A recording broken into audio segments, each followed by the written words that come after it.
Welcome to Story Station, episode 21. In this episode, you can listen to 3 stories from South America, Africa, and India. The first story is titled, Why the Lamb is Meek, from South America. Did you ever wonder where the saying, meek as a lamb, came from? Well, this story explains it all.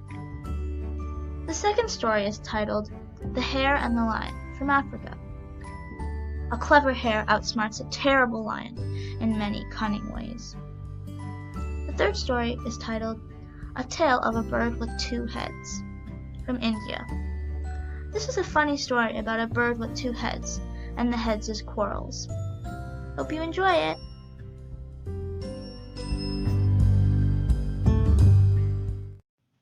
I will read a South American story called, Why the Lamb is Meek. Once upon a time, there was a little lamb frisking gaily about the pasture. The bright sunshine and the soft breezes made him very happy. He had just finished a hearty meal, and that made him happy too. He was the very happiest little lamb in the whole world, and he thought that he was the most wonderful little lamb. A big toad sat on the ground and watched him. After a while, the toad said, "Oh, little lamb, how are you feeling today?" The lamb replied that he had never felt better in all his life. "Even though you are feeling very strong, I can pull you into the sea," said the toad. The little lamb laughed and laughed until he rolled over on the ground. "Just take hold of this rope, and I'll show you how easy it is to pull you into the sea," said the toad. The lamb took hold of the rope, and then the toad said, "Please wait a minute while I get a good long distance away from you. I can pull better when I'm not too near you." The lamb waited and the toad hopped down to the sea. He hopped up into a tree which hung over the water's edge. From there he hopped onto the whale's back. He fastened the end of the rope around the whale, and then he called out to the lamb, "All ready, now we'll see how hard you can pull." When the whale felt the lamb pulling at the rope, he swam away from the shore. No matter how hard the lamb pulled, or how much force he exerted, it did not do one bit of good. He was dragged down to the water's edge as easily as could be. "I give up," said the lamb, as he reached the water's edge. After that, although the sunshine was just as bright as ever, anyone who watched that little lamb could see that he was a little more meek. One day, not long afterwards, the sunshine was again very bright, and the little lamb was feeling frisky. He was so happy and gay that he had forgotten all about how the toad had pulled him into the water until the toad spoke to him, and then he remembered. "Oh, little lamb, how are you feeling today?" asked the toad. The little lamb replied to that he was very well. "Let's run a race," said the toad. "I think I can beat you." "You may be strong enough to pull me into the sea," said the lamb, "but I can surely run faster than you. I've watched you hopping about my pasture. You can't run fast at all. However, I'll gladly run a race with you to prove what I say." The toad set a goal and told the lamb to call out every little while during the race so that he could see how much farther ahead the lamb was. Then the toad and the lamb started. The toad had assembled all his brothers and sisters and his cousins and his uncles and his aunts before the race, and had stationed them at various points along the path. He had told them that whenever any of them should hear the lamb calling out, "Lacle, lacle, lacle," the toad which was nearest should answer, "Gulu gu bongo, bongole." The lamb ran and ran as fast as he could. Then he remembered his promise and called out, "Lacle, lacle, lacle." He expected to hear the toad answer from a long, long distance behind him. He was much surprised to hear someone near him answer, "Gulu gu bongo, bongole." After that he ran faster than ever. After running on for some distance farther, the lamb again called out, "Lacle, lacle, lacle." Again he heard the answer only a short distance away, "Gulu gu bongo, bongole." He ran and ran until his little heart was beating so fast that it seemed as if it was burst. At last he arrived at the goal of the race, which the toad had set, and there sat the toad's brother, who looked so much like him that the lamb couldn't tell them apart. The lamb went back to his pasture very meekly and quietly. He acknowledged that he had been beaten in the race. The next morning the toad said to him, "Even though you did not run fast enough to win the race, you still are a very fast runner. I have told the daughter of the king. I have said to her that some day she shall see me riding on your back with a bridle in your mouth as if you were my horse." The lamb was very angry. "Perhaps you are strong enough to pull me into the sea, and perhaps you can beat me when we run a race," said the lamb, "but never, never in the whole world will I be your horse." Time passed, and the sunshine was very bright, and the soft, gentle breezes were very sweet. The lamb was so happy again that he had forgot all about how the toad had pulled him into the sea, and how the toad had beaten him in the running race.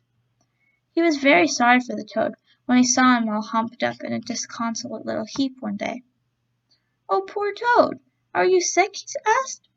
"Isn't there something I can do to help you?" I told him how very sick he was.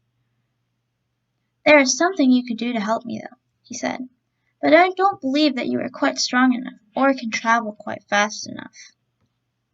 The lamb took a deep breath and blew out his chest. "I'll show you," he said. "Just tell me what it is." The toad replied that he had promised to be at a party that afternoon at the house of the king's daughter, and he did not see how you could possibly get there unless someone would carry him. "Jump on my back," said the lamb. "I'll carry you." The toad shook about on the lamb's back after they had started, so that it seemed as if he would surely fall off. After a little he said, "I cannot possibly stand riding like this. It jars all my sore spots. I have to get off." He tried a little while longer, and shook about worse than ever. Then he said, "Do you know, I think I could endure this painful ride a little bit better, if only I had something to hold myself by. Do you mind if I take a piece of grass and put it in your mouth? I can hold on to that when I shake about, and my sore spots will not hurt so much."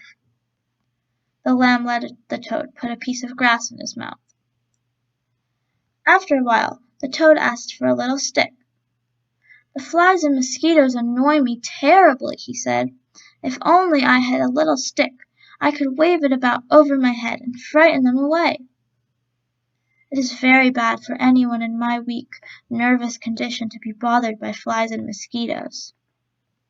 The lamb let the toad have a little stick to wave over his head. At last the lamb and the toad drew near to the palace of the king. The king's daughter was leaning out of the window, watching for him. The toad dug his feet into the lamb's sides, pulled hard on the piece of grass in the lamb's mouth, and waved the little stick over the lamb's head. "Go on, horse," he said, and the king's daughter heard him. She laughed and laughed, and when all the rest of the people in the palace saw the toad arriving mounted on the lamb's back, and driving him like a horse, they laughed too. The lamb went meekly to his pasture, and from that day to this, when one wishes to speak of meekness, one says, "As meek as a lamb." The end. I hope you enjoyed the story. The next story begins in a moment. I will read an African story called The Hare and the Lion.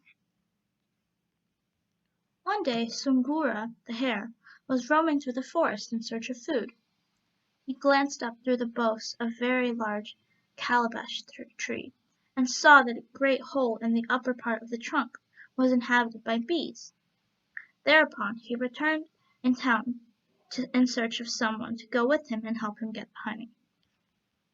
As he was passing the house of Buku, the big rat, that worthy gentleman invited him in. So he went, sat down, and remarked, "My father has died, and has left me a hive of honey. I would like you to come and help me eat it." Of course Buku jumped at the offer. He and the hare started off immediately. When they arrived at the great calabash tree, Sungura pointed out the bee's nest and said, "Go on, climb up." So taking some straw with them, they climbed up to the nest, lit the straw, smoked out the bees, put out the fire, and set to work eating the honey. In the midst of the feast, who should appear at the foot of the tree but Simba the lion? Looking up and seeing them eating, he asked, "Who are you?"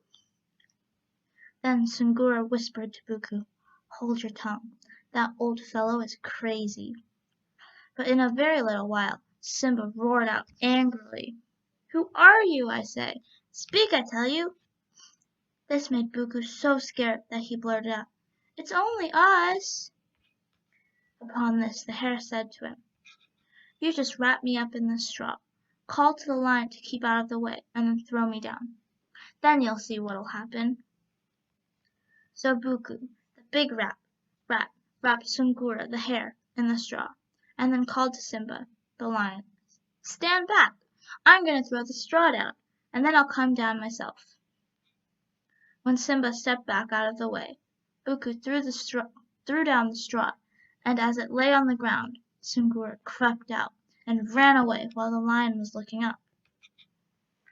After waiting a minute or two, Simba roared out, "Well, come down, I say."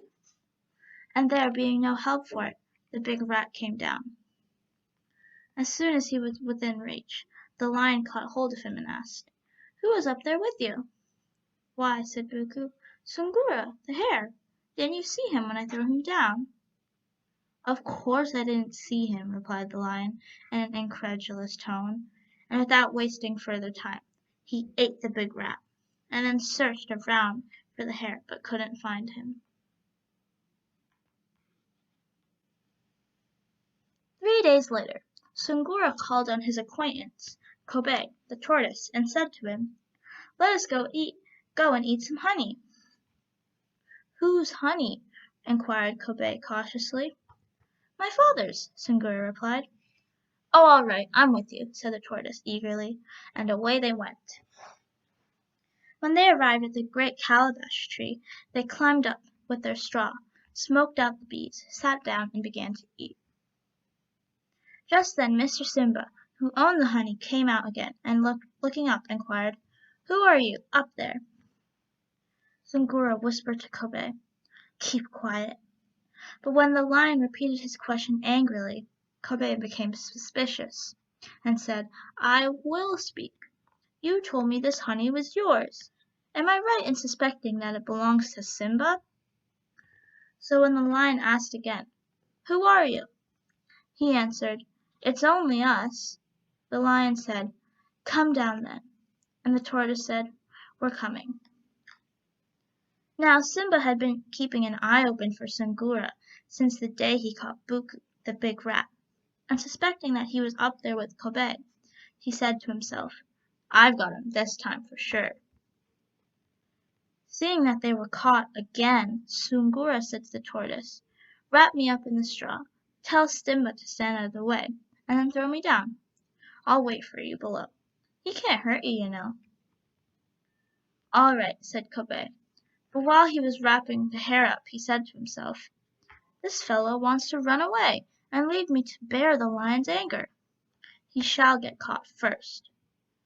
Therefore, when he had bundled him up, he called out, "Sungura is coming," and threw him down.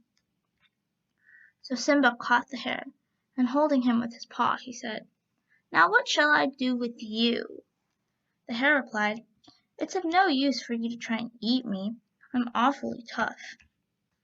"What would be the best thing to do with you then?" asked Simba. "I think," said Sungura, "you should take me by the tail, whirl me around, and knock me against the ground. Then you may be able to eat me." So the lion, being deceived, took him by the tail and whirled him around. But just as he was going to knock him on the ground, he slipped out of his grasp and ran away. And Simba had the mortification of losing him again. Angry and disappointed, he turned to the tree and called to Kobe, "You come down too." When the tortoise reached the ground, the lion said, "You're pretty hard. What can I do to make you edible?" "Oh, that's easy," laughed Kobe. Just put me in the mud and rub my back with your paw until my shell comes off." Immediately on hearing this, Simba carried Kobaya into the water, placed him in the mud, and began, as he supposed, to rub his back. But the tortoise had slipped away, and the lion continued rubbing on a piece of rock until his paws were raw. When he glanced down at them, he saw they were bleeding, and then realizing that he had been again outwitted, he said, "Well, the hare has done me today, but I'll go hunting now and I'll find him." So Simba the lion set out immediately in search of Sungura the hare, and as he went along he inquired of everyone he met, "Where is the house of Sungura?" But each person he asked answered, "I don't know." For the hare had said to his wife, "Let us remove from this house." Therefore the folks in that neighborhood had no knowledge of his whereabouts. Simba, however, went along, continuing his inquiries, until presently one answered, "That's his house on the top of the mountain." Without the loss of time, the lion climbed the mountain, and soon arrived at the place indicated, only to find that there was no one at home. This, however, did not trouble him. On the contrary, saying to himself, "I'll hide myself inside, and when Sungura and his wife come home, I'll eat them both." He entered the house and lay down, waiting their arrival. Pretty soon along came the hare with his wife, not thinking of any danger. But he very soon discovered the marks of the lion's paws on the steep path. Stopping at once, he said to Mrs. Sungura, "You go back, my dear. Simba, the lion, has passed this way. I think he must be looking for me."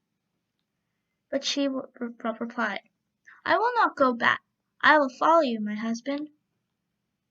Although greatly pleased at this proof of his wife's affection, Sungura said firmly, "No, no, you have friends to go to. Go back." So he persuaded her, and she went back, but he kept on, following the footmarks, and saw, as he expected, that they went into his house. "Ah," he said to himself, "Mr. Lion is inside, is he?" Then, cautiously going back a little way, he called out, "How'd you do, house? How'd you do?" Waiting a moment, he remarked loudly, "Well, this is very strange. Every day as I pass this place, I say, 'How'd you do, house?' and the house always answers, 'How'd you do?' There must be someone inside today." When the lion heard this, he called out, "How'd you do?" Then Singura burst out laughing and shouted, "Oh, Mr. Simba, you're inside, and I'll bet you want to eat me. But first tell me where you ever heard of a house talking." Upon this the lion, seeing how he had been fooled, replied angrily, "You wait until I get a hold of you, that's all." "Oh, I think you'll have to do the waiting," cried the hare, and then he ran away, the lion following. But it was of no use. Sungura completely tired out old Simba, who saying, "That rascal has beaten me. I don't want to have anything more to do with him," returned to his home under the great calabash tree. The end. I hope you liked this story. The next story begins in a moment. I'll read an Indian story called A Tale of a Bird with Two Heads. Once there lived a bird named Parunda on a tree on the banks of a lake. He had two heads, but a single body. One day as the bird was wandering on the banks, he found a fruit, which he ate and found it delicious. One of his heads mumbled, "Oh, what a fruit! I'm sure that the heavens have sent it for me. I'm so lucky." Hearing this, the second head said, "Oh, brother, let me also taste the fruit you are praising so much." The first head laughed and said, "Both of us have the same stomach. It makes no difference whether I eat it or you eat it. I shall give it to our beloved. She'll be very happy." Parunda then went to its wife and gave her the fruit to taste. The second head was disappointed at this action of the first head. One day the second head found a poisonous fruit and told the first head, "You treacherous fellow! For what you have done to me, I'll eat this poisonous fruit, and avenge your insult." The second head said, "You fool! If you eat that, both of us will die, because we have the same body." Ignoring his warning, the second head ate the poisonous fruit, and Parunda the bird himself died. The moral of the story is that those who are not united will be ruined. The end. I hope you enjoyed this story.